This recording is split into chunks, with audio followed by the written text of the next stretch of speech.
Praise the Lord. प्रियो, मैं आप सबका एक बार फिर से आज के इस प्रोग्राम में स्वागत करती हूँ। प्रभु आप में से हर एक को बहुत आयत से ब्लेस करे, आशीष दे। और परमेश्वर का हम धन्यवाद देते हैं कि प्रभु बहुत से लोगों के जीवन में अद्भुत रीति से कार्य कर रहे हैं। सच में परमेश्वर का वचन कार्य करता है और वो कभी भी खाली नहीं जाता। बहुत से लोग आश्रित हो रहे हैं, जीवन में काम हो रहे हैं और आपकी स्पिरिचुअल ग्रोथ हो रही है। इसके लिए हम परमेश्वर को सारा आदर और महिमा देते हैं। हालेलुया। प्रियो, आज का वचन बहुत गंभीर है। आज का वचन उन लोगों के लिए है जो अपनी जीवन में प्रार्थनाओं के स्तर पर पहुंच चुके हैं, विश्वास की अच्छी कुश्ती लड़ चुके हैं, जो परमेश्वर ने जिनको एक अद्भुत रीति से जिनका अभिषेक किया है। आप जानते हैं अभिषेक का अर्थ क्या होता है? हर किसी का अभिषेक नहीं किया जाता। जब दाऊद का अभिषेक हुआ, आप जानते हैं बड़ी भीड़ थी, दाऊद के भाई थे। जब शमूएल वहां पे जाते हैं और वो एक एक करके जब हर एक भाई सामने आ रहा था तो शमूएल कह रहे थे नहीं, इसे परमेश्वर ने नहीं चुना, इसे परमेश्वर ने अयोग्य जाना है, ये वो शख्स नहीं है जिसे खुदा ने इज़राइल का राजा होने के लिए चुना है। लेकिन शमूएल ने यिशै से कहा, क्या कोई और भी है? क्या तेरी कोई और संतान भी है? उसने कहा एक है, लेकिन वो अभी छोटा है, वो मैदान में भेड़ बकरियों को चराने गया है। और मेरे और पुत्रों को देख, ये डील डॉल में अच्छे हैं, ये खूबसूरत हैं, ये अच्छे हैं, ये ताकतवर हैं, इनमें से कोई होगा जिसे परमेश्वर ने चुना होगा। क्योंकि अधिकतर हम क्या करते हैं, बाहरी रूप रंग पे दृष्टि करते हैं। हमें बाहर से लगता है ओ प्रभु ने ऐसा ही सोचा होगा, हम अपनी बुद्धि से सोचते हैं। लेकिन नो, परमेश्वर ने कुछ और सोचा था और दाऊद को उसने बुलवा भेजा। और जब दाऊद आया तो परमेश्वर ने शमूएल से कहा, यही है वो जिसका मैंने अभिषेक किया, जिसको तुझे अभिषेक करना है, जिसको मैंने चुना है इज़राइल का राजा होने के लिए। और बड़ी भीड़ में से दाऊद निकल कर आया और परमेश्वर के दास ने उसका अभिषेक किया, अनॉइंट किया कि तू इज़राइल का राजा होगा। ये है अभिषेक। अभिषेक आपको भीड़ में से निकाल कर सामने लाता है और आप पर उंडेला जाता है। अभिषेक आपको स्पॉटलाइट में लेकर आता है। आप छिपे हुए हो सकता है मेरे प्रियो, हो सकता है आप एक लंबे समय से प्रार्थनाएं कर रहे हैं, हो सकता है आप लंबे समय से प्रभु के आगे घुटने टेक रहे हो और कह रहे हैं, प्रभु आखिर कब तू मुझे उठाएगा, मेरा इस्तेमाल करेगा, कब तू मुझे अपनी महिमा के लिए इस्तेमाल करेगा। लेकिन मैं आपको बताना चाहती हूँ प्रियो, परमेश्वर उस पूरे टाइम पीरियड में आपको तैयार कर रहा है। दाऊद को खुदा तैयार कर रहा था जब वो भेड़ बकरियों को चरा रहा था, जब वो उनकी निगहबानी कर रहा था, वो प्रभु से तैयार कर रहा था कि जब उस भेड़ के बच्चों पर, उन मेमनों पर जब भालू या कोई जानवर आक्रमण करता था तो दाऊद का वो हृदय तैयार हो रहा था कि वो उस भेड़ के बच्चे को बचा ले। वो हृदय, वो आत्मा, वो ताकत, वो बुद्धि, वो ज्ञान परमेश्वर उस पर उंडेल रहे थे, उसे तैयार कर रहे थे। और एक समय आया जब उसे भीड़ में से बुलाया गया और उस पर अभिषेक का वो तेल उंडेला गया। और एक नहीं, बाद में भी आप जानते हैं, उसके बाद भी प्रभु उसे परखते और तैयार करते रहो। एक बार आगे जाके भी दाऊद का अभिषेक होता है।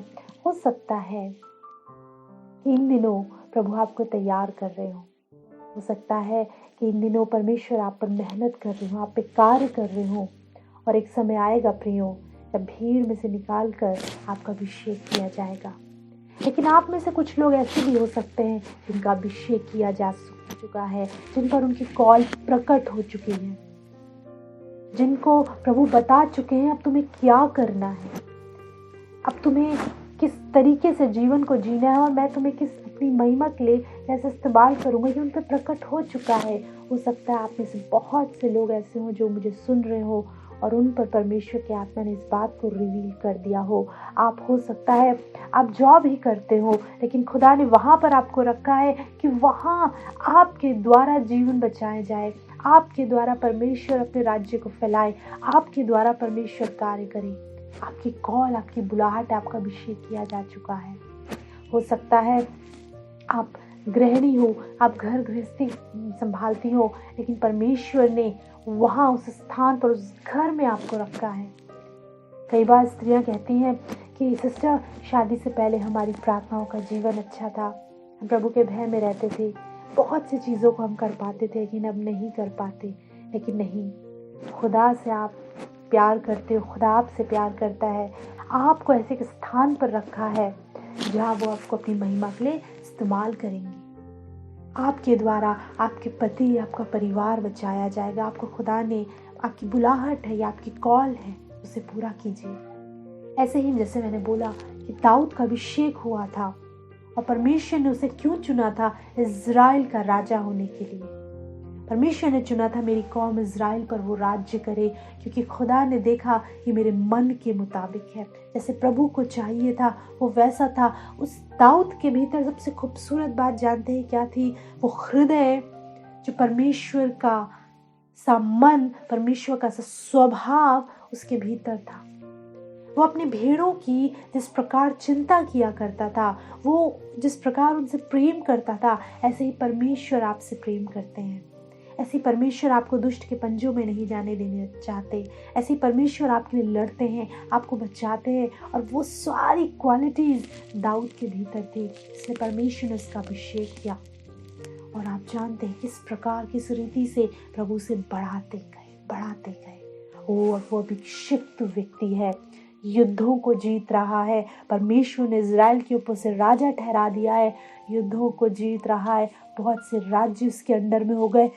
आसपास के राज्य दाऊद के नाम से थरथराते थे, क्योंकि वो जानते थे कि दाऊद के साथ उसका परमेश्वर यहोवा है जो युद्ध करता है। अभिषिक्त व्यक्ति, सुपर अनॉइंटेड। और आप जानते हैं दाऊद से पाप हुआ। मेरे साथ आप निकालिए दूसरा शमूएल, उसका 11 अध्याय, उसके पहले पद से आगे हम पढ़ेंगे। और बहुत ध्यान से सुनिएगा प्रियो, क्योंकि वचन बहुत गंभीर है। जो वचन खुदा मुझे इन दिनों दे रहा है वो तैयारी के वचन है, वो आपको नींद से जगाने के वचन है। वो वचन खुदा मुझे इसलिए दे रहा है, उसका आना बहुत नज़दीक है और ज़रूरी है कि आप उस धूल को झटक दे जो आपके भीतर आ गई है, जो लग गई है, जो दोबारा से आप खड़े हो और दोबारा से उस परमेश्वर के, उस राज्य, उस समाचार के कार्य में लग जाएं जो प्रभु ने आपके लिए ठहराया है। वचन में लिखा है, दूसरा शमूएल 11 पहले पद से, फिर जिस समय राजा लोग युद्ध करने को निकला करते थे, उस समय अर्थात वर्ष के आरंभ में दाऊद ने योआब को और उसके संग अपने सेवकों और समस्त इज़राइलियों को भेजा, और उन्होंने अम्मोनियों का नाश किया और रब्बा नगर को घेर लिया, परंतु दाऊद यरूशलेम में रह गया। वचन में लिखा है कि जिस समय उस सीजन था, उस समय था जब राजा लोग निकला करते थे युद्ध करने के लिए, और दाऊद ने क्या करा? योआब को और उसके साथ अपने सेवकों को भेजा। और ऐसा नहीं है कि वो लोग युद्ध हारे, वो लगातार युद्ध को जीत रहे थे। रब्बा नगर को उन्होंने घेर लिया और उस राज्य को जीत लिया। और आप जानते, रब्बा नगर का जो राजा था 34 किलो सोने का वो मुकुट पहनता था जिसमें मणि थे, और वो राजा दाऊद के सर पे रखा। खुदा ने एक अद्भुत रीति से दाऊद को ब्लेस किया था। ना सिर्फ अभिषेक किया दाऊद का, ना सिर्फ दाऊद को एक स्तर पर लेकर आया, लेकिन प्रभु परमेश्वर ने दाऊद को अद्भुत रीति से ब्लेस किया था। वो युद्धों को जीतता था। दाऊद को परमेश्वर ने धन संपत्ति से परिपूर्ण संपन्न किया था। दाऊद के पास वो सब कुछ था जो एक ब्लेसिंग के रूप में एक व्यक्ति के पास होना चाहिए। उसकी रानियां थी, उसकी महल थे, सब कुछ उसके पास था, क्योंकि वो परमेश्वर के मन के मुताबिक था। जैसे खुदा का हृदय है, खुदा का मन है, वो उस परमेश्वर ने देखा कि वो मेरे हृदय को, मेरे मन को, मेरे कैरेक्टर को ये कैरी करता है, और परमेश्वर ने उस स्तर पर पहुंचाया, राजा का अभिषेक किया। लेकिन लिखा है कि जिस समय राजा लोग युद्ध करने जाते थे, दाऊद युद्ध करने नहीं गया, वो यरूशलेम में रह गया। ये उसकी सबसे बड़ी मेजर मिस्टेक थी। क्या वो युद्ध करने नहीं गया? दाऊद, जब तुझे सिखाया गया है युद्ध करना, दाऊद, जब तेरा अभिषेक किया गया है युद्ध करने के लिए, जब तुझे चुना गया है इज़राइल का प्रधान होने के लिए, युद्ध करने के लिए, तो उस समय तू युद्ध करने क्यों नहीं गया? आप जानते हैं प्रियो, आपका अभिषेक किया गया है, आपको चुना गया है, आपको ठहराया गया है कि आप युद्ध किया करें। आपका प्रतिदिन का युद्ध है, आपका प्रति भोर का, प्रति सांझ का युद्ध है। किससे आप युद्ध कर रहे हो? आप युद्ध कर रहे हो अंधकार की ताकतों से, आप युद्ध कर रहे हो दुष्ट की सेनाओं से। हमारा ये युद्ध लहू और मांस का नहीं है। वचन में लिखा है हमारा ये युद्ध अंधकार की ताकतों से, आत्मा का आत्मा से युद्ध है। आपका ये युद्ध प्रतिदिन का युद्ध है, हर समय का युद्ध है। लिखा है दाऊद युद्ध करने नहीं गया, यरूशलेम में रह गया। हाँ, उसके पास सारी स्ट्रेंथ थी, पावर थी, प्रभु ने उसको चुना था, अभिषेक किया था, ठहराया था और वो युद्ध कर सकता था। उसके अंदर वो काबिलियत थी, लेकिन उस समय वो आलस में पड़ गया, वो सुस्त पड़ गया। देखो, सब कुछ अच्छा चल रहा है, युद्ध पे युद्ध हम जीत रहे हैं, कुछ गलत नहीं हो रहा। योआब सारी चीज़ों को मैनेज अच्छे से कर रहा है, उसका सेनापति, सब कुछ बड़ा बढ़िया चल रहा है, सारी ब्लेसिंग्स हैं, सारी चीज़ें हैं। चलो थोड़ा आराम करते हैं, थोड़ा आराम करते हैं। और इज़राइल का राजा अपनी कोठरी में गया और उस दिन उस समय वो युद्ध करने नहीं गया। प्रियो, यही वो मिस्टेक है जो दाऊद ने करी, और यही वो मिस्टेक है जो अधिकतर मसीह जन करते हैं, मसीह लोग करते हैं।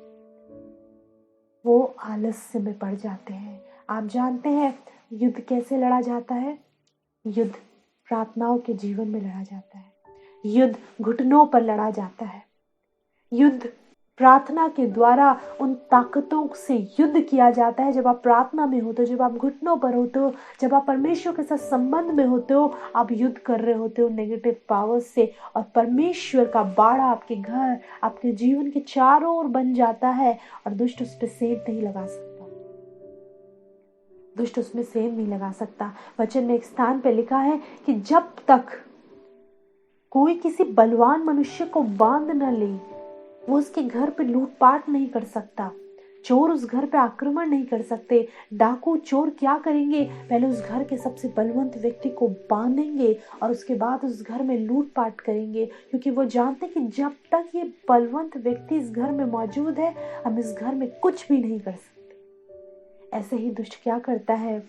आपको रस्सियों से बांध देता है, बहुत सी चीज़ों में फंसा देता है, आलस्य में फंसा देता है, व्यभिचार में फंसा देता है, बहुत से पाप और गुनाह में फंसा देता है। और अब आप युद्ध नहीं कर सकते क्योंकि आपको उसने बांध दिया है। आप युद्ध नहीं लड़ पा रहे हो, प्रार्थना नहीं कर पा रहे हो। वो भोर की प्रार्थनाएं ठंडी पड़ गई है, वो रातों को उठ कर जाग कर प्रार्थना करना कहीं रुक सा गया है, वो उपवास खत्म हो गए हैं, वो प्रार्थनाओं का जीवन खत्म हो रहा है, और ऐसे में शत्रु आक्रमण करता है। दाऊद फिजिकल फॉर्म में, जो उसके सेनापति थे, उसके सेवक थे, वो युद्धों को जीत रहे थे, पर एक युद्ध था जो दाऊद यहाँ पर हार रहा था। बाहर बहुत से राज्य जीते जा रहे थे, लेकिन यहाँ अपने भीतर का एक युद्ध है जो दाऊद हार रहा था। आप देखिए आगे क्या होता है। लिखा है दाऊद यरूशलेम में रह गया। वचन में लिखा है दूसरे पद से आगे, सांझ के समय दाऊद पलंग पर से उठकर राजभवन की छत पर टहल रहा था, और छत पर से उसने एक स्त्री को जो अति सुंदर थी नहाती हुई देख पड़ी। जब दाऊद ने भेजकर उस स्त्री को पुछवाया, तब किसी ने कहा, क्या ये एलियाम की बेटी और हित्ती उरिय्याह की पत्नी बतशेबा नहीं? तब दाऊद ने दूत भेजकर उसे बुलवा लिया, और वह दाऊद के पास आई और वह उसके साथ सोया। वो तो ऋतु से शुद्ध हो गई थी। तब वह अपने घर लौट गई और वह स्त्री गर्भवती हुई। तब दाऊद के पास कहला भेजा कि मुझे गर्भ है। और आप जानते हैं अब ये क्योंकि युद्ध करने नहीं गया है जिसके लिए इसको चुना गया है, अभिषेक किया गया है। अरे तू राजा है, खुदा ने एक स्तर पर तुझे पहुंचाया है, तो युद्ध कर। युद्ध तो जीते जा रहे थे, राज्य पर राज्य जीते जा रहे थे, पर एक युद्ध था जो दाऊद अपने भीतर का हार हार रहा था। लिखा है जब वो सांझ के समय उठा, उसने एक स्त्री को देखा नहाते हुए, उसके मन में कामना आई और जानते उसने स्त्री को बुलवा भेजा। वो किसी की पत्नी थी और राजा ने, दाऊद ने, क्योंकि वो युद्ध पे नहीं गया था, क्योंकि वो प्रार्थनाएं नहीं कर रहा था। आप पाप में कब गिरते हो आप जानते हो? जब आप प्रार्थना नहीं कर रहे होते। जब भी आप नोटिस करिए, आप नोट करिए, आप जब भी प्रार्थना नहीं कर रहे होगे, आप निश्चय है पाप करोगे। पाप कब सेंध लगाता है, कब एंटर करता है आपकी लाइफ में? जब आप खुदा से दूर होते हो। कब एंटर करता है आपकी लाइफ में? जब आप प्रार्थनाएं नहीं कर रहे होते, जब आपका संबंध कमजोर होता है परमेश्वर के साथ, उसे अवसर मिलता है और वो सेंध लगाता है और आपके जीवन को तबाह करता है। पाप आप पर प्रभुता करने लगता है। दाऊद के जीवन में ऐसा ही हुआ। प्रियो, वो युद्ध पर नहीं गया और अपने पलंग पर था, और जब उठता है और ऐसी और स्त्री को देखता है, दिखता है उसने व्यभिचार किया, वो पाप में गिरा। वो किसी की पत्नी थी और आप जानते हैं उस स्त्री के साथ वो सोया, व्यभिचार में गिरा। और इसके बाद ना सिर्फ उसने इतना किया, अगर आप इसके आगे पढ़ेंगे आप जानेंगे कि उसने हित्ती उरिया को एक प्लानिंग के तहत, एक योजना के तहत, एक षड्यंत्र के तहत उसके पति को, उस हित्ती उरिया को उसने मरवा दिया। उसने मरवा दिया, प्लानिंग करी और क्या किया, उस हित्ती उरिया को उसने मरवा दिया और उसकी पत्नी को अपनी पत्नी कर लिया। महापाप उसने किया। ना सिर्फ उस दिन जब वो युद्ध पर नहीं गया, उस दिन वो पाप शुरू हुआ, उसके बाद वो बढ़ता गया। वो एक मर्डरर बना, वो एक व्यभिचारी बना, क्योंकि पाप प्रभुता कर रहा है। और आप जानते हैं जब पाप प्रभुता करता है, वो धीरे धीरे धीरे आपके जीवन को अपने कब्जे में ले लेता है। आपकी सोचने समझने की शक्ति खत्म हो जाती है। दाऊद कौन है? मैं हर बार दाऊद का एग्जाम्पल देती हूँ कि वो उसने गोलियत को कैसे मारा। एग्जाम्पल देती हूँ कि कैसे उसके भीतर खुदा को लेकर प्यास थी, कैसा उसका जीवन था। लेकिन आप जानते उसका यहाँ पर वो एक भयानक महापाप में गिर गया। दुष्ट ने उसके जीवन पर कब्जा कर लिया और ऐसे समय में उसे होली स्पिरिट की कोई गाइडेंस नहीं मिल रही और कोई रास्ता नहीं सूझ पड़ रहा, कोई उसको होली स्पिरिट की कोई अगुवाई नहीं मिल रही। और वो कर रहा है जो दुष्ट आत्माएं उसे कहने को कर रही हैं। वो पाप पर पाप कर रहा है, गुनाह कर रहा है। और आप जानते हैं इस तरह से वो पाप में गिर गया। अब आपको बताना चाहती हूँ प्रियो, जब आप प्रार्थनाओं के जीवन में नहीं होगी, प्रार्थनाएं दिखाती हैं आपकी युद्ध को, आपकी तैयारी को, आपकी उस फाइट को जो आप लड़ते हो प्रतिदिन। और जिन दिनों आप प्रार्थनाओं के जीवन में कमजोर होगे, उपवास और प्रार्थनाओं के जीवन में नहीं होगे, दुष्ट आएगा, सेंध लगाएगा और आपके जीवन में पाप की प्रभुता होने लगेगी। उसके बाद आप जो भी सोचोगे वो गलत होगा।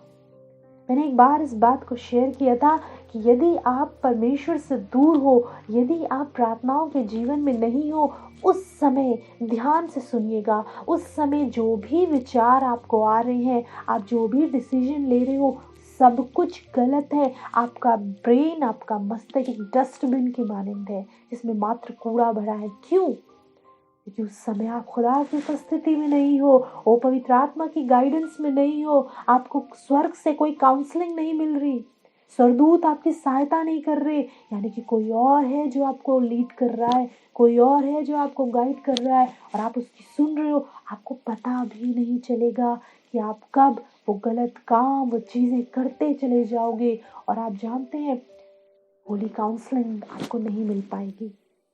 वचन में लिखा है, ध्यान से सुनिए, दूसरा शमूएल 11 उसके 27वां पद हम देखेंगे। लिखा है, और जब उसके विलाप के दिन बीत गए तब दाऊद ने उसे बुलवाकर अपने घर में रख लिया और वह उसकी पत्नी हो गई और उसके पुत्र उत्पन्न हुआ। परंतु उस काम से जो दाऊद ने किया था यहोवा क्रोधित हुआ। ओ, सबसे भयानक बात है यहोवा को क्रोध दिलाना। यहोवा क्रोधित हुआ जो दाऊद ने किया था। आप जानते हैं परमेश्वर ने क्या कहा, ये दाऊद है, ये मेरे मन के मुताबिक है, ये दाऊद है मेरा प्रिय, मेरा चुना हुआ है, मेरा सेवक है, ये मेरे मन के मुताबिक है। अब ये मेरी प्रजा की अगुवाई करेगा, ये युद्धों को लड़ा करेगा, ये मेरी गाइडेंस में चला करेगा, ये मुझसे लिपटा रहेगा, ये मुझसे प्रेम करता है और मैं इससे प्रेम करता हूँ। इस स्तर पे खुदा ने उसे रखा। लेकिन आप जानते हैं कि इस स्तर पे आने के बाद दाऊद पाप में गिर गया, गुनाह में गिर गया। और आप जानते हैं दाऊद ने पश्चाताप भी किया, किंतु उसको उसकी क्षमा नहीं मिली। उसका वो पुत्र जो हुआ था, वो नातान नबी ने भविष्यवाणी की थी कि वो निश्चय मरेगा, और वो मर गया। दाऊद ने उसके लिए विलाप किया, वो रोया, उसने उपवास किया, किंतु उसे क्षमा नहीं मिली। क्यों? क्योंकि परमेश्वर का एक अभिषेक जन है और परमेश्वर ने उसे एक महान कार्य के लिए चुना है। दाऊद के वंश में से यीशु मसीह का जन्म होना है। बहुत बड़ा एक पदवी उसे दी है। कहा था तेरी मैं राजगद्दी को सदा स्थिर रखूंगा। इतने बड़े अभिषेक के बाद, इतनी बड़ी ब्लेसिंग के बाद, आप जानते हैं वो पाप में गिरा और ये प्रभु को बुरा लगा, वो उससे क्रोधित हुआ। आप मेरे साथ पढ़ेंगे 2 शमूएल 12:7 से आगे। तब नातान ने दाऊद से कहा, तू ही वो मनुष्य है। इज़राइल का परमेश्वर यो कहता है, मैंने तेरा अभिषेक करके तुझे इज़राइल का राजा ठहराया, और मैंने तुझे शाऊल के हाथ से बचाया, और मैंने तेरे स्वामी का भवन तुझे दिया, और तेरे स्वामी की पत्नियां तेरे भोग के लिए दी, और मैंने इज़राइल और यहूदा का घराना तुझे दिया था, और यदि ये थोड़ा था तो मैं तुझे और भी बहुत कुछ देने वाला था। नातान नबी कहता है कि प्रभु का वचन तुझसे कहता है, परमेश्वर तुझसे कहता है कि सब कुछ दाऊद मैंने तुझे दिया, इज़राइल का राजा बनाया, तेरा स्वामी शाऊल के हाथ से तुझे मैंने बचाया। वो तुझे मार डालना चाहता था, मैंने तुझे बचाया। मैंने तुझे शाऊल का वो राजभवन दिया, पत्नियां दी, मैंने तुझे धन संपत्ति दी, और यदि ये कम था दाऊद तो तुम मुझसे मांगता। पता है परमेश्वर को बुरा लगा, उसके हृदय को ठेस पहुंची। कई बार मुझे लगता है कि वो प्रभु हमसे कितना अधिक प्रेम करते हैं कि परमेश्वर का हृदय उस प्रेम से भरा, और जब हम बार बार उसके विरोध में पाप करते हैं प्रभु को ठेस पहुंचती है। खास तौर पे वो मनुष्य, वो लोग, आप वो लोग जिनको खुदा ने अद्भुत रीति से इस्तेमाल किया है, एक अभिषेक किया है, एक स्तर पे रखा है, और वहां पर आकर यदि आप पाप में गिर जाओ प्रभु के हृदय को ठेस पहुंचती। लिखा है, तू मुझसे मांगता दाऊद, मैं तुझे और भी देता, लेकिन ये तूने क्या किया। इसके बाद दाऊद ने पश्चाताप किया, किंतु उसका जो पुत्र था वो मरा। ऐसा नहीं है, परमेश्वर ने उसके बाद उसे एक और पुत्र दिया, वो था सुलेमान राजा, जिसने परमेश्वर का भवन बनाया, और परमेश्वर ने उसे भी अद्भुत रीति से आगे इस्तेमाल किया। लेकिन मैं बताना चाहती हूँ प्रियो कि प्रार्थनाएं कितनी ज़रूरी है, आपका युद्ध पर बने रहना कितना ज़रूरी है। कि प्रतिदिन का युद्ध है। जानते हैं इस युद्ध को यीशु मसीह भी लड़ते थे जब उस पृथ्वी पर थे। आप देखेंगे कितना अधिक समय वो प्रार्थनाओं में रहते थे।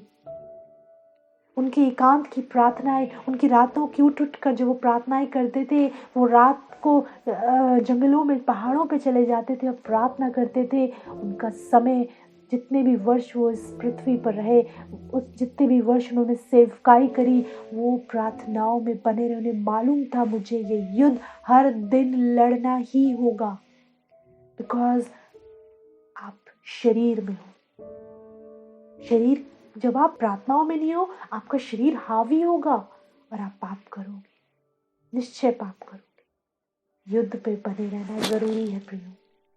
हाँ, प्रभु ने आपका अभिषेक किया है, खुदा ने आपको चुना है, आपको अपनी महिमा को इस्तेमाल कर रहे हैं, अद्भुत रीति से आप इस्तेमाल हो रहे हो। बट एक बात को याद रखिए, युद्ध प्रतिदिन का है। हर सुबह आपका मीटर 0 से शुरू होगा। हर सुबह परमेश्वर देखेगा कि आज मेरा बेटा मेरे साथ संगति में है या नहीं। और जिस दिन भी आप उस संबंध से दूर होगे, जिस दिन भी आप उस उपस्थिति से दूर होगे, प्रार्थनाओं के जीवन से दूर होगे, उस समय आप देखोगे आपका हर डिसीजन गलत होगा। आप जो कुछ करोगे उसका आउटकम गलत निकलेगा। आप समझोगे, क्यों प्रभु ऐसा क्यों हो रहा है? मैं तो तेरा जन हूँ, मैं तो तेरा प्रिय हूँ, उसके बाद ऐसा क्यों हो रहा है? लेकिन क्यों हो रहा है वो आप भी जानते हैं, क्योंकि आप उन दिनों प्रार्थनाओं में नहीं हो। प्रार्थनाएं बहुत ज़रूरी हैं। आपको मैं फिर से कहना चाहती हूँ, यीशु मसीह का आना बहुत नज़दीक है। आप जो कुछ अपने आसपास होता हुआ देख रहे हो, देखकर सतर्क हो जाइए, सावधान हो जाइए, भरमाए ना जाइए। अपने अपने विश्वास की रखवाली करिए, विश्वास में मजबूत बनिए। विश्वास में मजबूत कैसे बनेंगे? वचन के द्वारा। जब वचन नहीं पढ़ोगे तो विश्वास कमजोर होने लगेगा। इस वचन के द्वारा आपका विश्वास मजबूत बनेगा और प्रार्थनाओं के द्वारा आप बलवंत बनोगे, युद्ध कर सकते हो। वरना डाकू आएंगे, चोर लुटेरे आएंगे और सबसे पहले आप ही को बांधेंगे और फिर घर पर आक्रमण करेंगे। अपने आप को पाप में गिरने से बचाइए प्रियो। परमेश्वर के अद्भुत लोग हैं आप, अभिषेक जन हैं आप। प्रार्थनाओं के जीवन को ना छोड़िए। नहीं, यदि इन दिनों ऐसा हो रहा है, दोबारा से अपने वचन को, अपनी बाइबल को उठा लीजिए, घुटनों पर जाइए, प्रभु से क्षमा मांगिए और दोबारा से प्रार्थनाओं के जीवन में बन जाइए। हालेलुया। अपनी आंखों को बंद करिए। सच में यीशु मसीह, हम आपसे दुआ करते हैं, प्रार्थना करते हैं कि खुदावन हमारी ये प्रार्थनाओं का जीवन कभी कमज़ोर ना पड़ने पाए। मैं दुआ करती हूँ प्रभु एक एक जन के लिए जो आज के इस कलाम को सुन रहा है। ओ परमेश्वर, आपका वचन इनके कानों में पड़ा है और मैं विश्वास करती हूँ प्रभु कि ये वचन खाली नहीं जा रहा। बहुत से लोग अपने जीवन में रिपेंट कर रहे हैं। हाँ प्रभु, अपने पश्चाताप कर रहे हैं और इस बात को कह रहे हैं कि हाँ, मुझसे गलती हुई।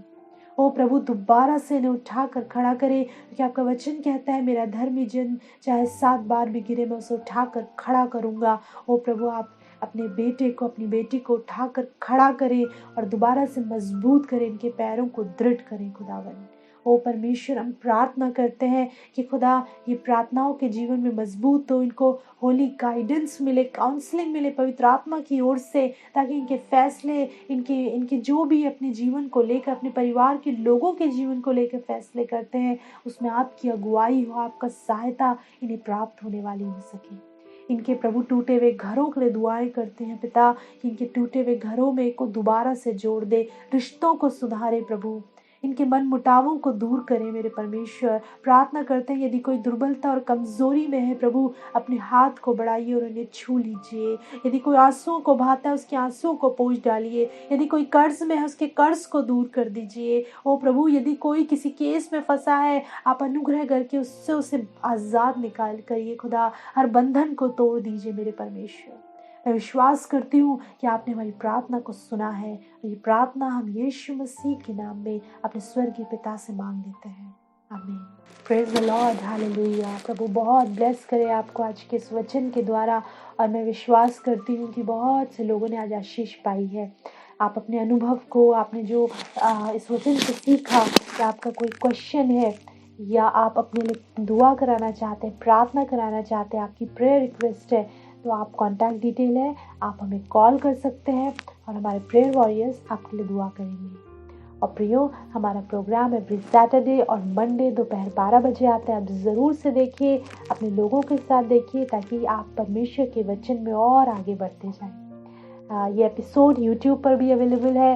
हमारा यूट्यूब आईडी है ट्रू शेपर्ड मिनिस्ट्रीज। आप टाइप करिए और वहाँ पे वीडियोज़ हैं, आप ज़रूर देखिए और एक दूसरे के साथ बांटिए और ब्लेस्ड होइए। और सबसे ज़रूरी बात, सिर्फ देखिए नहीं, प्रार्थनाओं में बने रहिए। आपको प्रतिदिन का युद्ध लड़ना है, इसलिए प्रार्थनाओं के जीवन में अधिक से अधिक बने रहिए, वचन में अधिक से अधिक दृढ़ होइए।